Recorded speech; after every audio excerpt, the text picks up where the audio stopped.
할렐루야. 지나간 우리의 시간들 또는 지난 한 주간의 우리의 실망스러운 삶에도 불구하고 우리를 받아주시고 은혜를 베푸시는 좋으신 아버지 하나님을 찬양합니다. 또한 우리가 하나님의 그 은혜의 보좌 앞에 나와 예배하고 은혜를 구할 수 있도록 도우시는 우리의 중보자가 되시는 예수 그리스도를 찬양합니다. 할렐루야.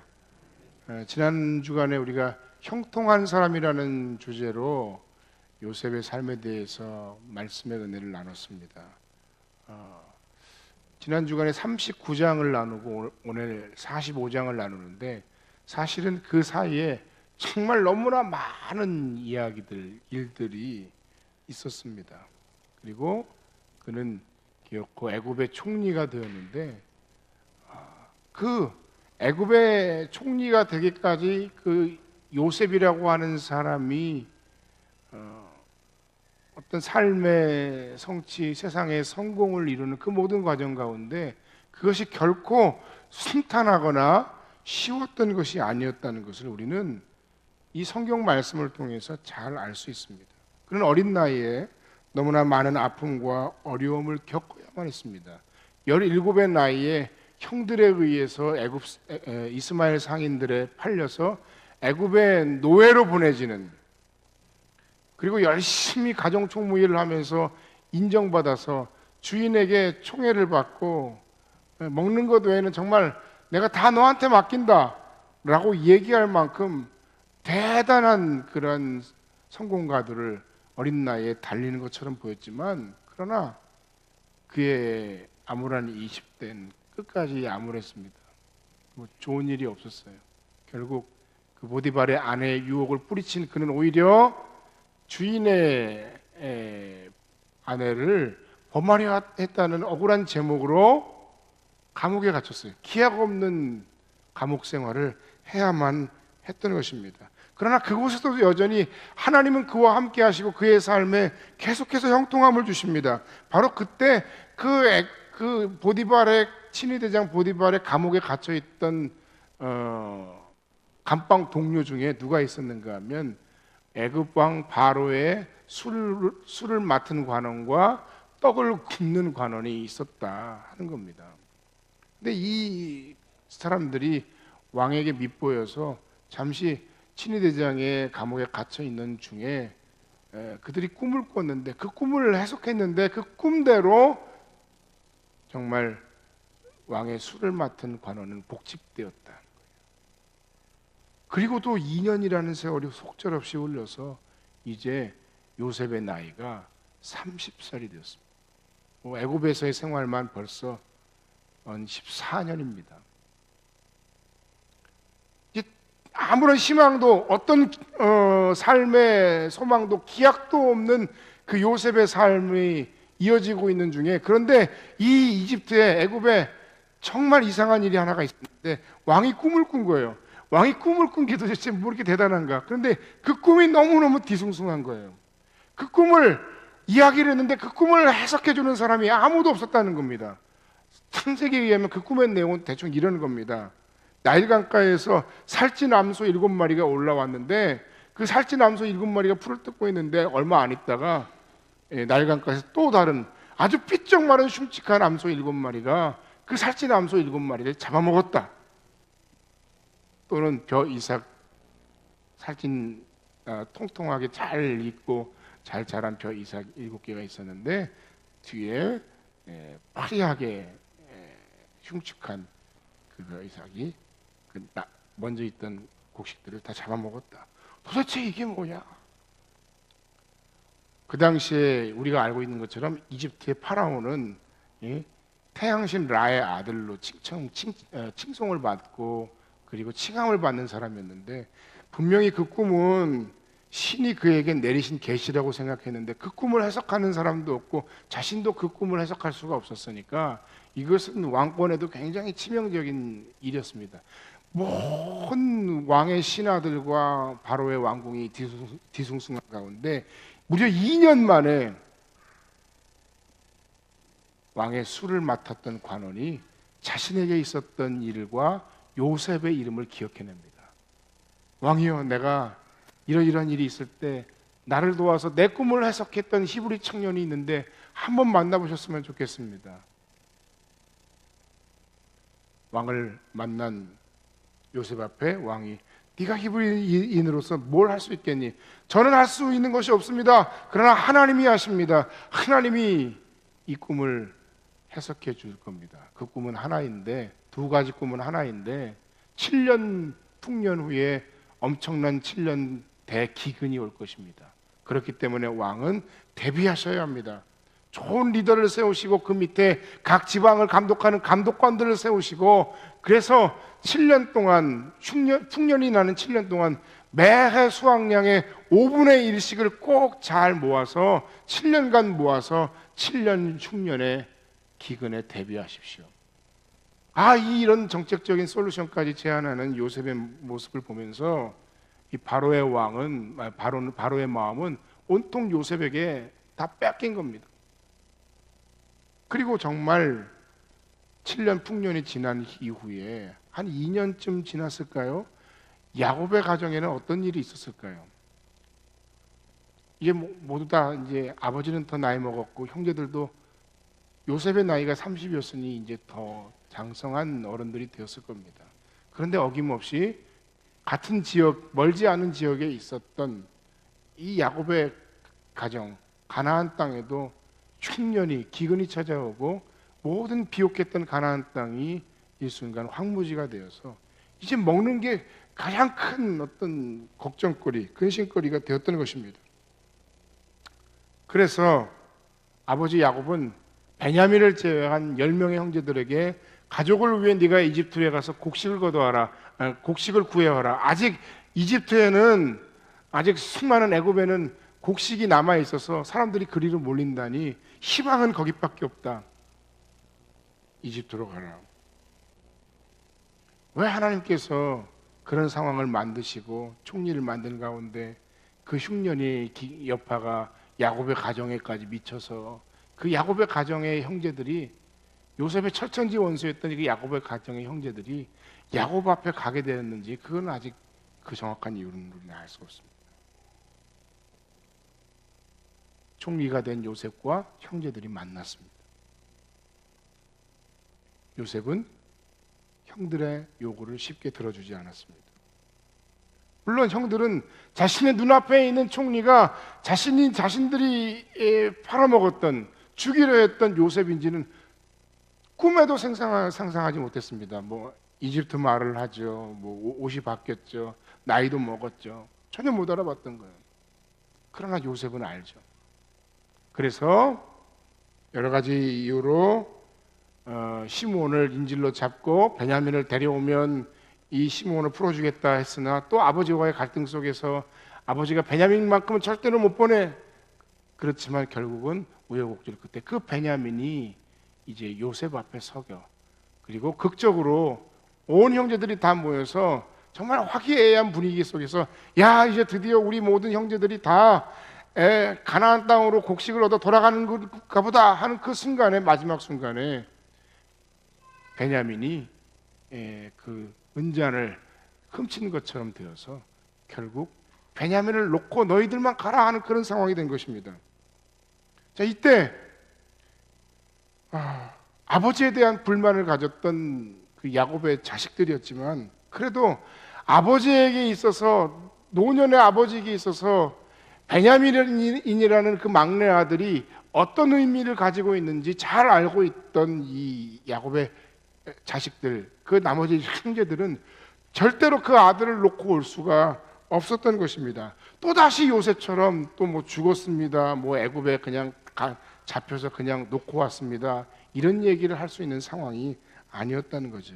이때 유다가, 넷째 아들이었던 유다가 형제들을 대표해서 애굽의 총리에게 탄원을 하는 내용이 44장 18절부터 34절까지의 내용이 나오는데, 유다의 리더로서의 그런 모습이 잘 나옵니다. 사실 유다의 관점에서는 아버지라는 존재는 자신에게 상처만 줬던 사람입니다.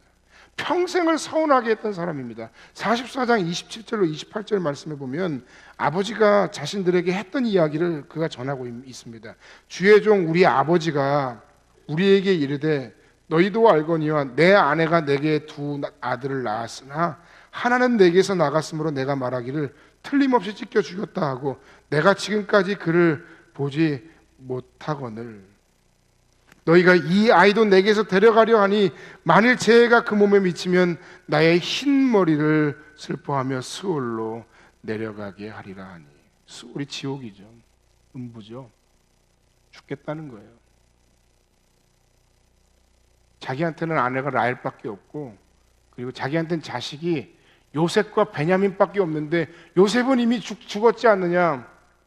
라헬도 없다. 이제 나에게 남은 아들은 베냐민밖에 없는데 이 아들마저 내게 없다면 나는 죽을 거다. 베냐민을 보내면서 야곱이 그 형제들에게 했던 이야기예요. 그 이야기를 전하는데 사실 이것이 유다나 다른 형제들에게는 굉장히 큰 상처가 되지 않았겠습니까? 자기 엄마도 있고 근데 자기는 사생아 취급을 지금 받고 있는 거예요. 그럼에도 불구하고 베냐민이 결국 못 돌아갔을 때 아버지를 걱정하면서 유다는 요셉을 설득하며 탄원하고 있습니다. 그리고 제안합니다. 차라리 제가 남겠습니다. 내가 남을 테니 이 베냐민만큼은 아버지의 품으로 데려갈 수 있도록 해주십시오. 여러분 오늘 총리가 된 그래서 형제들이 다 만난 이 상황 속에서 결국 요셉은 눈물을 흘리며 자신의 존재를 밝힙니다. 오늘 우리가 함께 읽은 이 창세기 45장을 마지막으로 19번에 걸친 창세기 설교를 제가 이제 드디어 오늘 마무리를 합니다. 이 말씀 우리가 함께 읽은 이 말씀 속에서 이 말씀이 우리에게 주는 귀한 말씀의 은혜를 우리가 나누기를 원합니다. 창세기 45장에 처음 등장하는 장면은 그래서 이 유다의 탄원 이후에 형들 앞에서 결국 형들과 동생 베냐민 앞에서 자신을 드러내는 요셉의 모습이 나와요. 요셉이 눈물을 흘려요. 여러분 그런데 그 요셉이 그 형제들 앞에서 흘리는 그 눈물의 의미가 과연 무엇이었을 거라고 여러분은 생각을 하십니까? 왜 그랬을까요? 지금 왜 요셉은 그 형제들 앞에서 울고 있는 걸까요?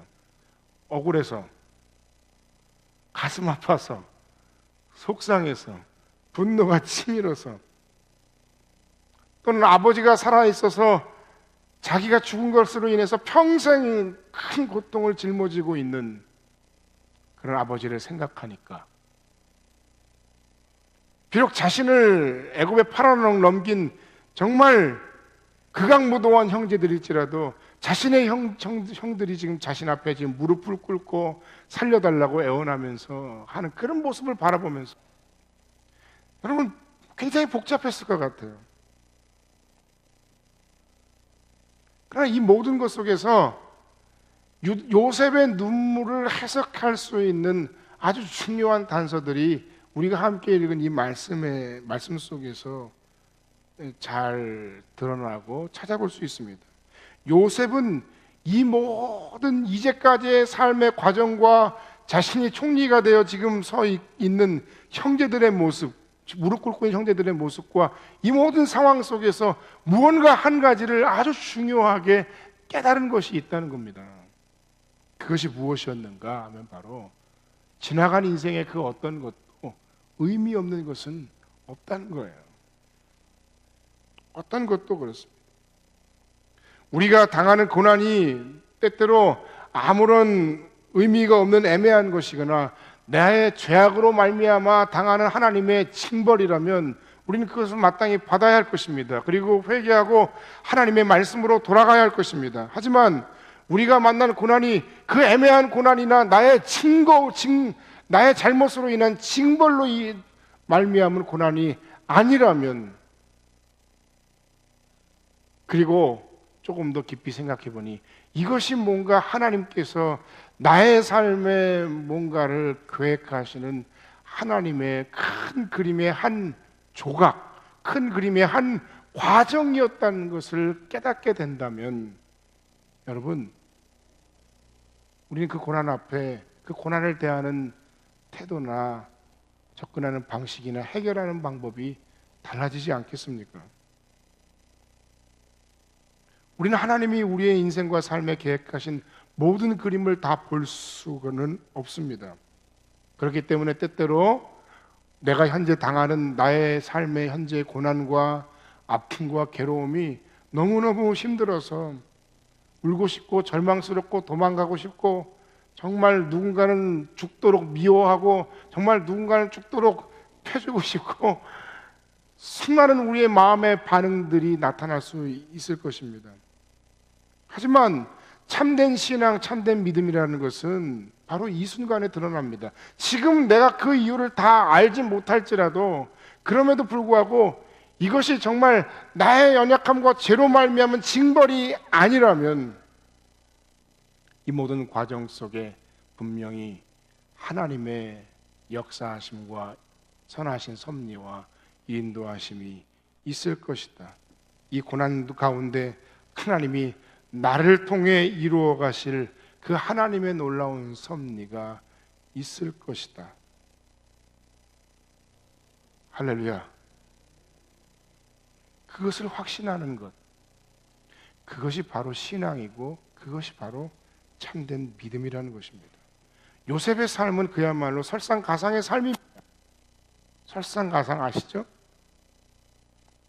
어렵고 고통스러운 일이 있는데 거기에 또 억울하고 분노할 만한 상황이 있고 거기에 또다시 감당할 수 없는 무언가 일들이 계속해서 일어나고 또 일어날 때 그런 상황 속에 좌절하고 분노하고 원망하기보다는 지금 그럼에도 내가 하나님과 함께 하고 있는가 하는 것을 점검하고 하나님이 나와 함께 하신다면 그 하나님으로 말미암아서 절대로 실수하지 않으시는 그 하나님을 믿고 그 하나님으로 새로운 삶의 용기를 회복하는 신앙,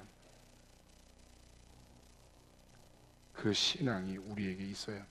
아이를 키우는 사람들은 다 압니다. 어릴 때는 실수하지 않도록 도와주고 아이가 잘 해내지 못하는 것을 도와주지만 그러나 어느 정도 크면 아이가 좀 잘못하면 잘못하는 대로, 때로는 망치면 망치는 대로, 때로는 힘들어하면 힘들어하는 대로 그냥 내버려 둬야 됩니다. 왜 그렇습니까?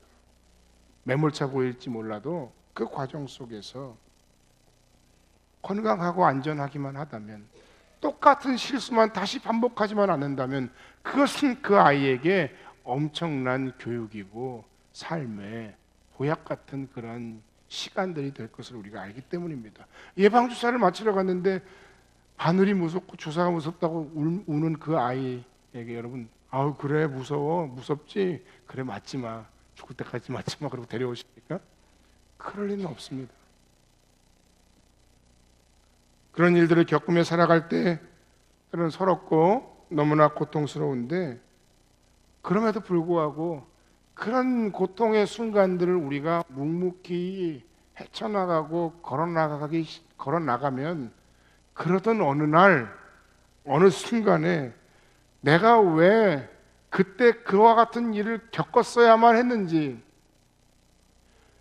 내가 우리의 삶의 상황 속에서 그 모든 어려움과 고난의 상황을 우리가 이해하지 못하는 그 순간이 있었지만 그것을 왜 우리가 잠잠히 묵묵히 그것을 견뎌야 했는지, 지나온 날들에 대한 그 하나님의 뜻과 섭리를 보게 되는 순간이 오게 된다는 것입니다. 그리고 그 과정을 통해서 우리는 성장하게 됩니다. 아마도 그 순간이 우리에게 언제 올지는 모르지만 우리가 그 날을 맞이하게 될 때, 그 순간을 경험하게 될 때 우리는 요셉처럼 이 모든 것들이 내가 지금까지 원망하고 내가 지금까지 불평하고 내가 지금까지 나 혼자 상처받았다고 생각하고 저 사람들을 미워하고 분노하고 내가 성공해서 너희들을 만나기만 해봐라 하는 그 순간이 왔지만, 그러나 그 모든 과정이 하나님께서 역사하시고 하나님께서 책임져 주시고 하나님께서 섭리하시는 그 섭리의 전체 과정이었음을 우리가 알게 될 때, 우리는 요셉처럼 어쩌면 대성통곡을 할지도 모릅니다.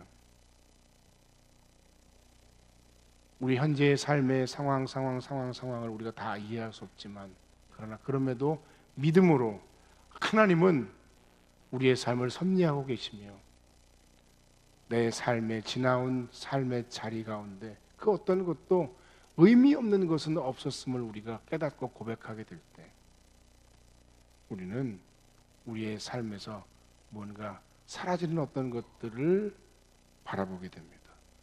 불안함과 염려가 사라집니다. 미움이 사라집니다. 분노와 성냄이 사라질 것입니다. 지나간 날에 나의 실책으로, 나의 실수로 말미암은 그 모든 후회스러운 일들에 대한 자책이 사라지게 됩니다. 왜냐하면 그 모든 것이 하나님의 계획 안에 있는 것임을 우리가 깨달아 알게 되었기 때문입니다. 하나님은 모든 것이 합력하여 선을 이루시는 분이십니다. 할렐루야. 요셉은 그것을 깨달았습니다. 과거 요셉은 형들에 의해서 죽을 뻔했죠. 아무리 그래도 피를 나는 형제인데 어떻게 형들이 요셉을 팔아먹을 수가 있었을까요? 오늘 이 상황은 복수할 수 있는 절호의 기회가 아닐 수 없습니다. 인간적으로 보면, 이날을 인간적으로 보면 얼마나 요셉이 꿈을 꾸면서 칼을 갈고 그 날을 고대하고 기다려왔겠습니까? 하지만 이제 알게 됐습니다. 이 모든 것이 하나님의 섭리였음을. 그 하나님의 섭리를 알게 된 요셉은 이제 선택해야 됩니다. 복수할 것인가, 아니면 하나님의 은혜를 고백하며 용서할 것인가.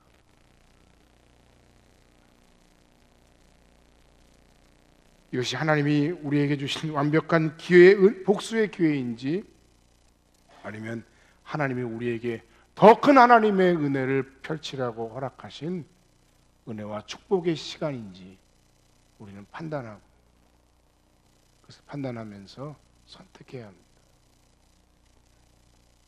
그리고 하나님의 사람인 요셉은 이 선택의 상황 속에서 복수가 아닌 은혜의 기회를 선택했습니다. 하나님이 그를 선택하시고 하나님이 그 어려운 모든 과정 속에서 놀라운 하나님의 역사하심으로 그를 통해서 애굽의 왕의 꿈을 해석하게 하시고 지혜를 허락하셔서 총리에 이르도록 인도하신 그 모든 하나님의 축복과 그 모든 하나님의 섭리에 걸맞는 삶의 방식을 그가 선택해야만 했다는 것입니다.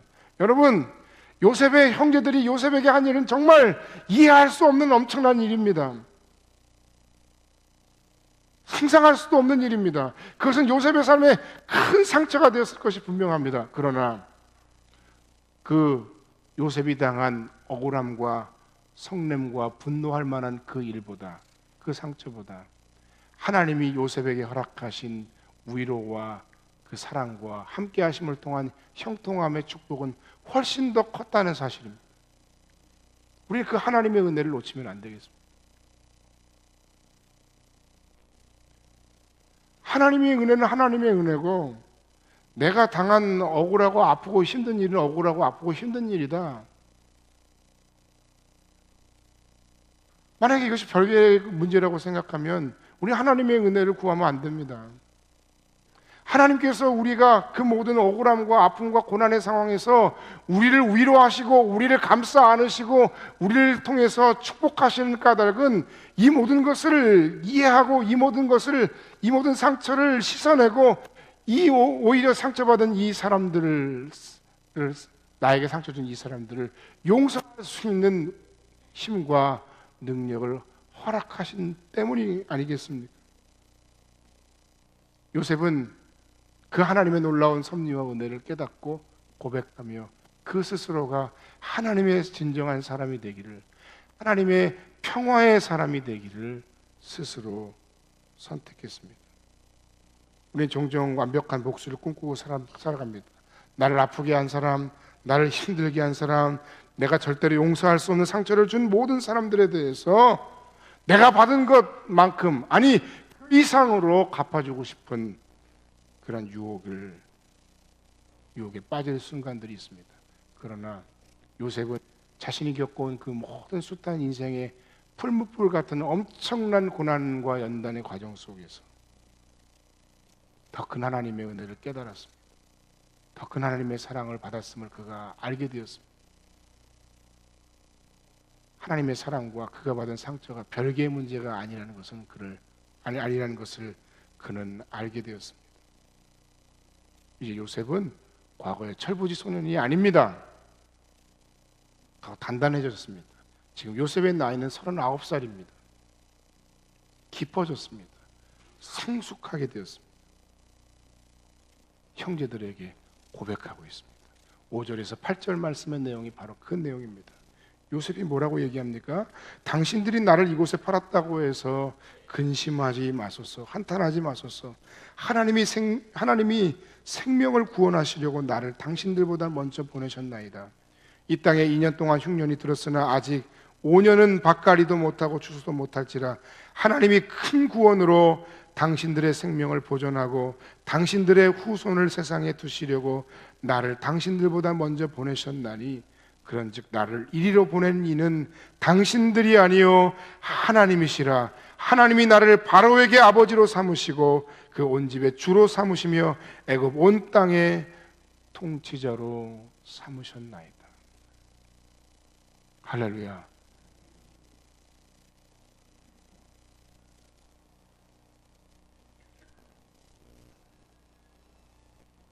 그러나 하나님의 주권적인 섭리를 고백했습니다. 형님들이 나를 보낸 게 아니에요. 하나님이 나를 이곳에 보내셨어요. 하나님의 섭리였어요. 물론 형들이 잘못하지 않았다는 게 아니죠. 형들이 사과하지 않아도 된다는 말이 아닙니다. 그럼에도 불구하고 요셉의 신앙은 너무나도 멋집니다. 하나님이 하셨다는 거예요. 그리고 그 용서를 그들에게 선언하고 있습니다. 은혜는 은혜이고 원수는 원수이다. 나를 힘들게 한 사람에 향한 원수는 내가 반드시 갚을 것이고 하나님은 내 삶에 은혜를 베푸셔야 한다. 안 됩니다. 받은 상처 그것 이상으로 더 큰 하나님의 은혜가 여러분의 삶에 임하시기를 주의 이름으로 간절히 축원합니다. 그리고 받은 바 그 은혜로 그들을 용서하고 하나님의 섭리를, 주권적인 섭리를 고백하며 선포하는 복된 여러분의 삶이 되시기를 주님의 이름으로 간절히 축원합니다. 그것을 우리가 고백할 때 그 고백하는 자의 마음 가운데, 그 고백하는 자의 가정과 삶에, 그 고백하는 자의 공동체에 진정한 평화가 임하는 것입니다. 평화의 사람 요셉이 보여주는 예수님. 요셉의 삶은 예수님과 닮았다는 이야기를 참 많이 합니다. 예수님의 삶을 구약에서 예표하고 있는 구약의 족장이 요셉이라고 많이 이야기합니다. 형들에 의해서 팔리고 감옥에 갇히고 그 고난 후에 총리가 되는 그 과정이 하나님의 아들이시지만 인간이 되시고 죄인으로 십자가에 달려 죽으시고 총리가 된 예수님, 부활하여 하나님의 보좌에 앉은 예수님의 모습을 연상하게 한다는 거예요. 또 형들을 용서하는 그 모습이 아버지여 저들의 죄를 저들에게 돌리지 마옵소서라고 얘기하신 예수님의 모습과 닮았다는 것입니다. 형들에 의해 팔린 요셉, 제자들에 의해 팔리우신 예수님. 그가 평화의 사람이었고 예수께서 평화의 사람이 되셔서 하나님과 우리 사이를 화평하게 하셨습니다. 그리고 우리에게 화목해 하는 직책을 주셨습니다.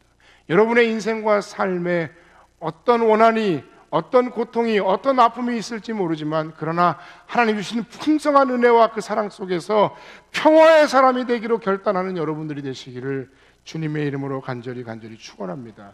우리가 예수 그리스도의 사람으로 살아간다는 것, 우리가 제자 훈련을 받는다는 것, 그것의 핵심적인 의미, 내가 신앙생활을 어떻게 하고 내가 삶 속에서 어떤 삶의 모습을 구체적으로 이런 삶을 살고 새벽 기도를 하고 혹은 큐티를 하고 혹은 기도를 하고 말씀을 묵상하고 내가 어떤 봉사의 삶을 살고 내가 어떤 예배에 참여하고 하는 것 중요하지만 그러나 그것의 가장 핵심적인 본질은 바로 예수께서 우리를 사랑하심으로 우리를 위해 모든 것을 아낌없이 내어주시고 하나님과 우리를 화평케 하셨던 것처럼 우리 역시 나의 모든 삶의 현장에서, 우리의 가정에서, 우리의 직장에서, 일터에서, 우리의 교회 공동체 안에서, 내가 속한 이 지역사회 안에서, 우리나라 대한민국 속에서 트러블 메이커가 되고 사람들과 사람들 사이를 싸우게 하는 사람, 이슈 메이커가 되는 것이 아니라 진정한 하나님의 사람으로 예수님처럼 되기를 소원하며 작은 예수로서 사랑하고 용서하고 화해하고 중재시키는 진정한 평화의 사람이 되는 것이 바로 하나님께서 우리에게 바라시는 우리의 삶의 진정한 모습이라는 것입니다. 우리에게 그런 화목, 화평, 중재자, 평화를 실천하는 삶을 살아가는 그런 주님의 제자로서의 삶, 하나님의 아들이라 일컬음을 받는 그런 복된 삶을 결단하는 모든 성음 가족들이 다 되시기를 주님의 이름으로 간절히 축원합니다. 기도하겠습니다.